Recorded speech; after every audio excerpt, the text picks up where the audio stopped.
Hello and welcome back to Frogboy X1 Gaming. I'm Andrew and today we're talking about PSVR 2. They have announced that you'll be able to pre-order it pretty soon. It's coming out on February 22nd, 2023. This thing's going to cost $549 at launch. I was going to pick one up for the channel, but at that price, I don't see any reason to do that. It costs more than the PlayStation 5 itself. I posted that on Twitter today, and the PlayStation Zealots were like, they're already going nuts about it, and I'm like, dude, like none of you guys are gonna buy this thing. Nobody bought the PlayStation VR 1. At that price point, PlayStation VR 2 is literally dead in the water, and the reason why I feel like they're charging that much for it is so that they can pretty much break even when nobody buys this. Nobody's going to adopt that at $549. That's just too much. The climate right now, the financial climate right now for a $549 mass-produced consumer headset for VR, I don't know, man. I don't feel like buying that and it pretty much turning into Kinect 3.0. This is Sony's, man. This is Sony's thing. They're going to split their development between this PlayStation VR 2 headset, live service games, and then their original, third party, or first party AAA bangers. And that's going to really, I think it's going to take more from the overall PlayStation brand altogether.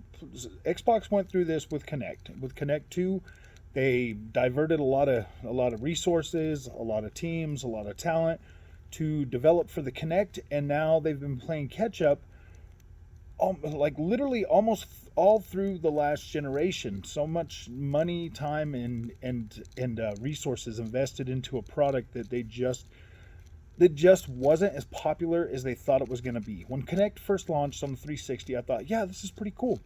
When PlayStation VR, I bought a PlayStation VR. When it first launched, I thought, wow, man, this is going to be pretty cool. And I was like, yeah, dude, if anybody can bring PlayStation or VR to the market, I was like, yeah, dude, Sony can do it. I 100% believe in Sony. And I still believe that Sony has that power, but not at this price point. Not at this price point.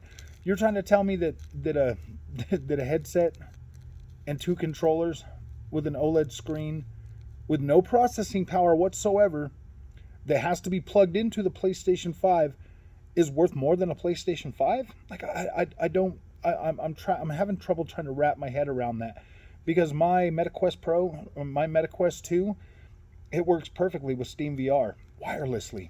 Like I can play it wirelessly, and it works good. So I don't understand how this thing, without a processor or without any other kind of hardware in there, is going to make a difference. $399 would have been a pretty decent price point for this thing. I think that it would have had more initial adoption, and people would have adopted it a lot longer into this generation cycle. But $549 for a lot of people, that's a non-starter. It just is not going to. It's just not going to fly off the shelves. PSVR 1 had a 5 million user adoption rate for that whole generation out of what are they at? About 140 million PlayStations out in the wild right now, PlayStation 4 and PlayStation 5. That seems like pretty low adoption rate. So you're trying to tell me the whole beginning of this generation, developers were holding back their games, waiting until there was more consoles out there to sell them so that they could sell next gen only games, but we're still getting cross generation games all the way up to now, and possibly still into the future. You're trying to tell me that these guys are going to jump off and run out there to support 2 million headsets? You're trying to tell me that these guys are going to run out there and support 2 million headsets? No. So what's going to happen is nobody's going to adopt this thing, and developers are going to be like, yeah, dude, we're just not making the money to invest in this. Now, it does help that there are Steam out there, and there's other headsets for PC that can work with these games, that they're like dual if they're like dual, if they're developing both of the games for both systems. But man, you know how Sony and their exclusive. That's going to hurt PSVR more than anything on the freaking planet. Now, there is that good thing that PlayStation games are coming to PC, so I would expect that the PSVR 2 games would be coming to Steam, over time or whatever. But if they're a year out after they launch on PlayStation, that just doesn't make any sense, man. This thing is going to have a really hard time selling at $549, because if you've been to this channel for a while, if you've been here for a while, you know that I am more than willing to buy this stuff and give it a shot on this channel. But at this price point, guys, yeah, dude, I would much rather invest in a Steam Deck over the PlayStation VR 2.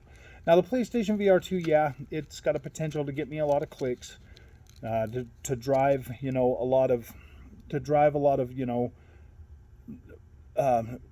channel building and subscriptions and stuff. But I don't feel like the product itself.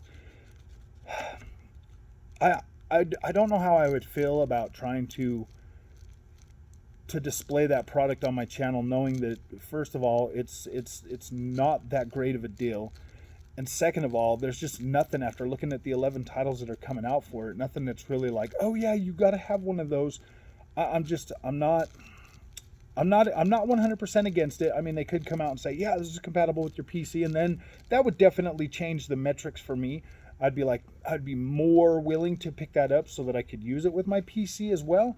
But as it sits right now, like, ooh, I don't know, man. I don't know. $549 is a pretty tough sell for me, especially for this channel. So those are my thoughts on it, man. If you like this content, don't forget to like and subscribe. I will see you in the next one.